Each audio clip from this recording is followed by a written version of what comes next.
Proton pump inhibitors are effective against peptic ulcers because they suppress acid secretion by irreversibly blocking the hydrogen-potassium ATPase. Within the gastric glands of the stomach are parietal cells. Parietal cells have distinct finger-like structures on the luminal surface of the membrane called canaliculi or small ducts, inside of which is a very low pH environment. The hydrogen-potassium ATPase proton pump is located on the membrane facing the lumen of the stomach. From the parietal cells, hydrogen ions are generated as a byproduct of carbonic acid bicarbonate conversion. Another channel present in the luminal membrane is a chloride channel, through which chloride ions are released from the cell. The hydrogen-potassium proton pump transports hydrogen ions from within the parietal cell into the stomach lumen.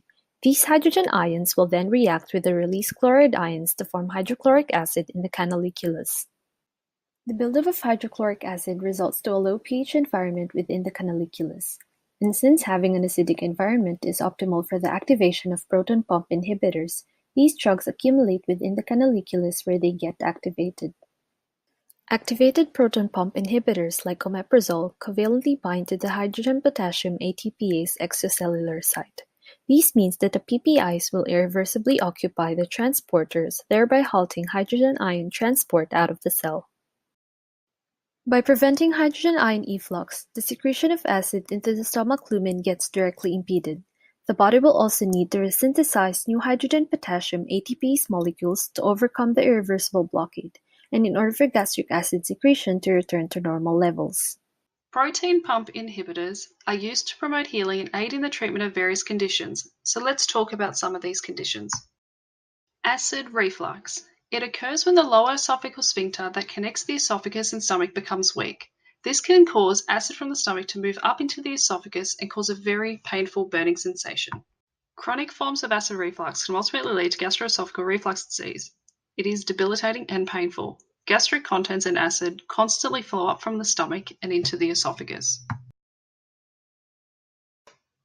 Peptic ulcers. There are two different types of peptic ulcers. There is duodenal and stomach. They are differentiated by their locations. A duodenal ulcer involves a sore located at the top end of the small intestine, and stomach ulcer involves a sore located on the inside of the lining of the stomach.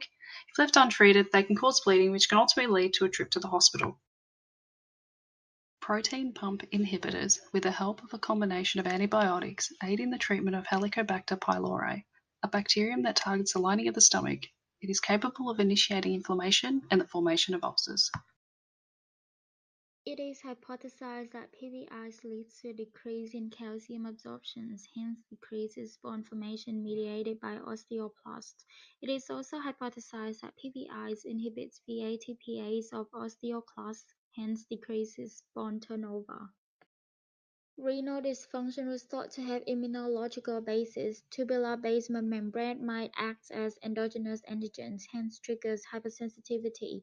PPIs bind to a component of tubular basement membrane, acts as a hapten, activates T helper cells, and leads to the promotion of B cells and killer cells. PPI can depress cardiac contractility in vitro by depressing the calcium signal, which is one of the mechanisms involved in the negative inotropic effects of PPIs. PPIs can also inhibit the breakdown of enzyme that is vascular damaging.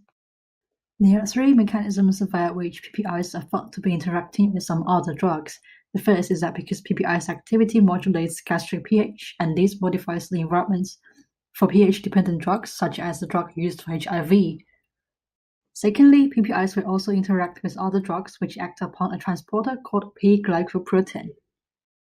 Lastly, activity of PPIs can inhibit the cytochrome P450 enzyme system, which is also crucial for metabolism of many other drugs. All three interactions result in changed clearance absorption of other drugs that are involved in the interaction with PPIs. However, many studies regarding drug-drug interactions between commonly used PPIs, such as omeprazole and the others listed on the left, between the drugs listed in the box suggest that these interactions are not of significance clinically, since none of them results in significant adverse effects in patients. The rank order suggests that lansoprazole, pantoprazole sodium, and ribeprazole have lower incidence of drug interactions compared to the other two types. Although PPIs are relatively safe drugs, we should still be cautious prescribing for patients taking drugs with narrow therapeutic index, such as warfarin.